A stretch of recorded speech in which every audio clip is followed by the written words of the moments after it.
قرض کے مسائل کیا ہیں؟ اللہ کے نبی صلی اللہ علیہ وسلم اس کو ناپسند فرماتے تھے۔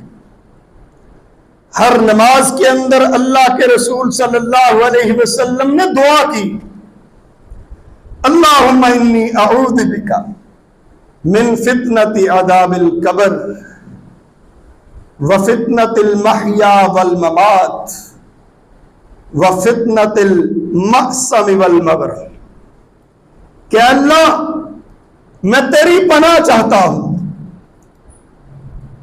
عذاب قبر سے، جہنم کے عذاب سے، زندگی اور موت کے عذاب سے، تکلیفوں سے، اور گناہوں سے اور قرض سے۔ اس سلسلے میں بہت ساری احادیث موجود ہیں، ان کے الفاظ مختلف ہیں، لیکن اللہ کے رسول صلی اللہ علیہ وسلم ہر نماز کے اندر تشہد کے بعد یہ دعا کرتے ہیں۔ پوچھنے والے نے پوچھا، اللہ کے نبی کیا بات ہے کہ آپ قرض سے اتنی پناہ کیوں مانگتے ہیں؟ فرمایا کہ جس بندے پہ قرض ہوتا ہے وہ جب بات کرتا ہے جھوٹ بولتا ہے، جب وعدہ کرتا ہے اس کی وعدہ خلافی کرتا ہے، میں اس وجہ سے ڈرتا ہوں۔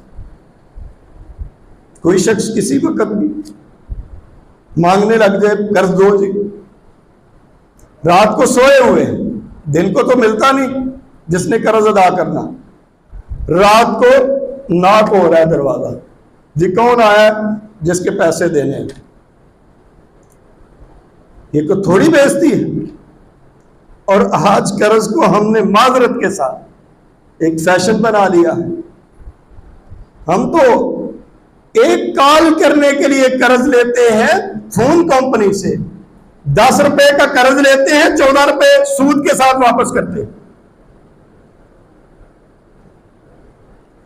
اللہ کے نبی صلی اللہ علیہ وسلم نے فرمایا کہ لا تخیفوا انفسکم بعد امنہا، اپنی جانوں کو خوف میں مبتلا نہ کرو امن کے بعد۔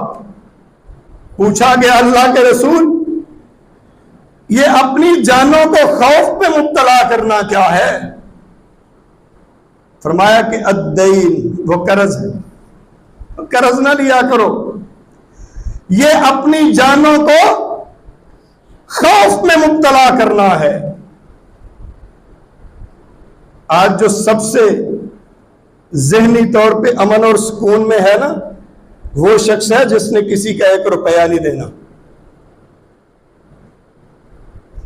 وہ شخص سب سے امن میں ہے، اس کے ذہن کو سکون سب سے زیادہ ہے جس نے کسی کا روپیہ نہیں دینا۔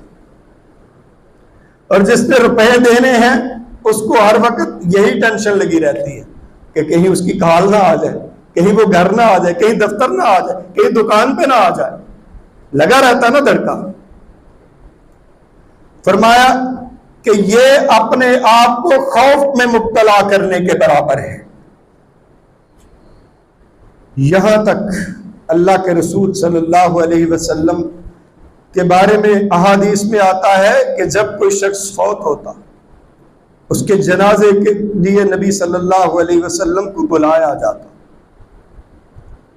نبی صلی اللہ علیہ وسلم پوچھتے کہ کیا اس شخص نے اتنا اپنے پیچھے مال چھوڑا ہے کہ اگر اس کے ذمے قرض ہے تو وہ قرض ادا ہو جائے؟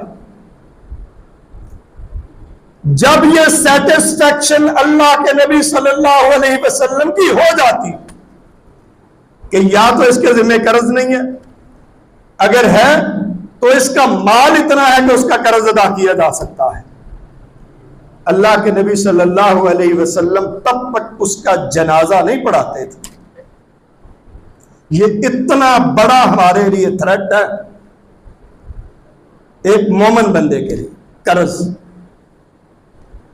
اور اگر کسی کے پاس اتنا مال نہ ہوتا کہ وہ قرض ادا کر سکتا اللہ کے نبی صلی اللہ علیہ وسلم فرماتے کہ دوسرے مسلمان اس کا جنازہ پڑھاتے، خود نہیں پڑھاتے تھے۔ فرمایا دوسرے مسلمان اس کا جنازہ پڑھا۔ پھر جب حالات بدلے، مدینہ کی ریاست اسٹیبلش ہوئی، پھر فرمایا کہ آج کے بعد میں اس کا قرض ادا کروں گا جو قرض ادا نہیں کر سکتا، لیکن مرنے والے کا جو مال بچے گا وہ میں نہیں لوں گا، وہ وارثوں کا ہوگا۔ قرض کی بات آئی تو میں دوں گا، اگر قرض کے علاوہ مال بچا تو وہ کس کا ہوگا؟ وارثوں کا۔